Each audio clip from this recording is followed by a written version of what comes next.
floare, mă, asta, mă, asta e nebună, bă, ne-au venit. Inți în casa mea, inți în casa mea, lua teacă de la foarte... Ce teacă, bă? Chirian, dracu, tu inți în casa mea.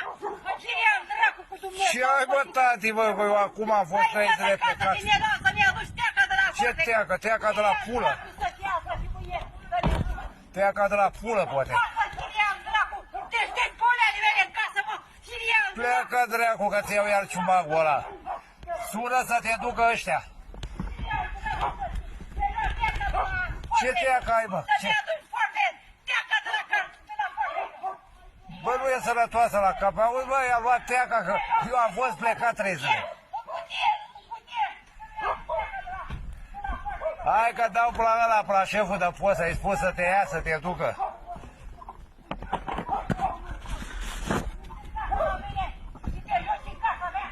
Mă joc în casa lui ta? Îți place, bă, Floriane?